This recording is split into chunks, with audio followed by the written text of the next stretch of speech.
Oke, sekarang kita akan masuk ke bagian penarikan kesimpulan atau tahap terakhir dari proses analisa data. Nah, penarikan kesimpulan ini akan kita gabung ke dalam tugas akhir. Nah, tugas akhirnya apa? Tugas akhirnya adalah membuat video yang menceritakan proses analisa data kalian. Maksudnya apa? Jadi maksudnya kemarin kan kalian sudah melakukan tuh pemilihan topik, pengumpulan data, terus pembersihan data, visualisasi dan seterusnya. Nah, itu kalian jelaskan tiap-tiap langkahnya apa yang terjadi. Misalnya di pemilihan topik kemarin kalian diskusi kenapa alasan kalian memilih topik itu.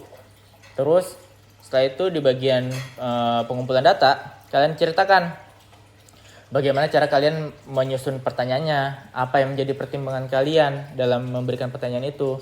Lalu apa kesulitannya secara teknis mungkin, misalnya karena masih baru belajar kami harus mempelajari dari YouTube segala macam tentang pembuatan Google Form misalnya. Terus ketika kalian melakukan pengumpulan data responden, apa yang terjadi? Apakah sulit mengumpulkan datanya? Lalu jika sulit, apa cara yang kalian lakukan untuk mendapatkan data responden itu? Nah, terus nanti kalian ceritakan dapatnya responnya berapa gitu. Nah, lalu masuk bagian pengolahan data, pembersihan data. Nah, kalian tampilkanlah gitu misalnya. Boleh kalian tampilkan, boleh tidak, tergantung kalian menganggap itu privasi dari si responden atau enggak. Nah, jadi misalnya kalian ceritakan ketika melakukan proses pembersihan data ada beberapa data yang mungkin belum rapih misalnya. Contohnya adalah di bagian jenis kelamin, ada yang menuliskan jenis kelaminnya laki-laki, ada yang menuliskan jenis kelaminnya laki misalnya, ada yang pria gitu. Nah, itu kami lakukan pembersihan dengan cara kami lakukan kategorisasi, kami rapikan jadi laki-laki dan perempuan saja misalnya seperti itu dan lain sebagainya. Jadi tergantung data kalian masing-masing. Nah, terus setelah itu masuk ke visualisasi dan hasil visualisasi itu kalian tampilkan. Caranya bagaimana? Bisa beberapa cara. Misalnya kalian tampilkan rekaman layar dari HP kalian atau dari laptop kalian misalnya. Atau misalnya kalian punya proyektor, kalian tampilkan ke dinding, muncul proyektor terus kalian jelaskan, boleh. Atau misalnya kalian nggak ada sama sekali nih laptop yang bisa dipinjam atau gimana, kalian mau screenshot tuh hasil yang di HP kalian screenshot, terus kalian print. Nah, itu bisa nanti teman kalian megangin tuh di belakang begini sambil kalian menjelaskan, teman kalian begini di belakang gitu, boleh. Intinya ketika kalian menjelaskan, diagram itu tampil dan bisa dilihat oleh penonton. Nah, terus minimal videonya itu 3 menit. Jadi minimal video 3 menit, maksimalnya bebas.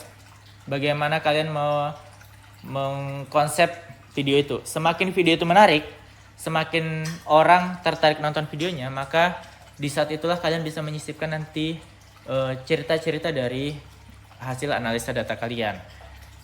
Bebas intinya, kalian mau sok-sok lagi kayak bacakan berita atau misalnya kalian gabungkan ke dalam sebuah semacam film pendek misalnya, bebas. Terus wajib menampilkan seluruh anggota. Jadi seluruh anggota kelompoknya wajib muncul di video itu, tapi tidak wajib berbicara atau yang lainnya. Jadi misalnya memang kalian ada pembagian tugas, si A sebagai bagian pembuat video, si B sebagai aktornya misalnya, terus si C sebagai apanya. Jadi mungkin memang ada pembagian tugas. Jadi tidak mesti semuanya ngomong, tapi semuanya harus tampil. Entah mereka ngapain di situ. Intinya semuanya tampil. Karena kalau tidak tampil, nanti nilainya bisa pembagiannya tidak rata. Nah, gitu. Wajib menampilkan seluruh anggota. Nah, terus teknisnya bebas. Kalian mau bentuknya tadi seperti apa? Seperti film pendek atau seperti sok-sok lagi baca berita, atau kalian punya referensi sendiri. Semenarik mungkin supaya orang suka untuk nonton. Karena nanti video ini akan saya tampilkan beberapa video pilihan yang paling bagus-bagus akan saya tampilkan di YouTube informatika ini, di YouTube ini. Nanti mungkin 10 tahun lagi, 15 tahun lagi kalian mau ngelihat video kalian zaman dulu, kalian bisa masuk kembali ke channel ini dan bisa menemukan video-video itu. Jadi kalian bikinlah video itu semenarik mungkin, sebagus mungkin, mungkin selucu mungkin, supaya nanti ketika kalian tonton lagi di masa depan, itu kalian bisa jadi kayak bahan lucu-lucuan gitu buat kenangan-kenangan kalian. Terus kapan dikumpulkannya? Pengumpulannya, tanggal pengumpulannya dan segala macam akan saya tuliskan di kolom deskripsi di bawah. Jadi silakan kalian lihat di situ bagaimana teknis pengumpulannya, ada di deskripsi. Bagi yang mau bertanya, silahkan tanya di kolom komentar di bawah. Oke? Nah, jadi itu tugasnya. Silahkan dikerjakan dan selamat malam.